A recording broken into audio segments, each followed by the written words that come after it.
ಈ ದೂರ ದೃಷ್ಟಿ ದೋಷ ಮತ್ತೆ ಸಮೀಪ ದೃಷ್ಟಿ ದೋಷ ಅಂತ ಹೇಳ್ತೀವಿ. ಆಮೇಲೆ ಕೆಲವೊಂದಿಗೆ ರಾತ್ರಿ ಆದ ತಕ್ಷಣ ಕಣ್ಣು ಕಾಣೋದಿಲ್ಲ. ಈ ರೀತಿ ಸಮಸ್ಯೆಗಳಿಗೆ ಏನ್ ಮನೆ ಮದ್ದುಗಳನ್ನ ಮಾಡ್ಕೋಬಹುದು? ನೋಡಿ, ಈ ಎಲ್ಲಾ ಸಮಸ್ಯೆಗಳಿಗೆ ವಿಟಮಿನ್ ಎ ಮತ್ತು ವಿಟಮಿನ್ ಸಿ ಕೊರತೆ ಮುಖ್ಯವಾಗಿ ಕಾರಣ ಆಗ್ತದೆ. ಅದಕ್ಕಾಗಿ ನಾವೇನ್ ಮಾಡ್ಬೇಕಂದ್ರೆ ನೆಲ್ಲಿಕಾಯಿ, ಆಮೇಲೆ ಈ ಕಿತ್ತಳೆ ಹಣ್ಣು, ಮೋಸಂಬಿ ಹಣ್ಣು, ದ್ರಾಕ್ಷಿ ಕಣ್ಣಿಗೆ ಬಹಳ ಉತ್ತಮವಾಗಿರ್ತಕ್ಕಂಥ ದ್ರಾಕ್ಷಾ ಫಲೋತ್ತಮ ಅಂತ ಹೇಳ್ತಾರೆ. ಇಂಥ ಸೀಸನಲ್ ಫ್ರೂಟ್ಸ್ ಗಳನ್ನ ತಿನ್ನೋದ್ರಿಂದ ಇಂತಹ ಸಮಸ್ಯೆಗಳಿಂದ ದೂರ ಇರಬಹುದು. ಆಮೇಲೆ ಈಗಾಗಲೇ ಸಮಸ್ಯೆ ಬಂದಿದೆ ಅಂತ ಹೇಳಿದ್ರೆ ತ್ರಿಫಲಾ ಚೂರ್ಣ ಅಂತ ಸಿಗುತ್ತೆ. ವಾತ ಚೂರ್ಣ ಪೌಡರ್ ಅಲ್ಲ, ವಾತ ಚೂರ್ಣ ನುಚ್ಚು ನುಚ್ಚು ತರ ಇರ್ತದೆ. ವಾತ ಚೂರ್ಣ ಅಂತಾನೆ ಆನ್ಲೈನ್ ಅಲ್ಲಿ ಆರ್ಡರ್ ಮಾಡಬಹುದು ಅಥವಾ ಆಯುರ್ವೇದಿಕ್ ಅಂಗಡಿಯಲ್ಲಿ ತರಿಸ್ಕೋಬಹುದು.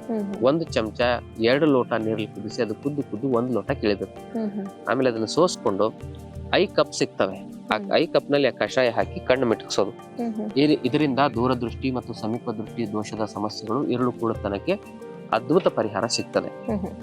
ಮತ್ತದ್ರ ಜೊತೆಗೆ ರಾತ್ರಿ ಮಲಗಬೇಕಾದ್ರೆ ಆಯುರ್ವೇದದಲ್ಲಿ ಮಹಾ ತ್ರಿಫಲಾಗ್ರತ ಅಂತ ಸಿಗುತ್ತೆ.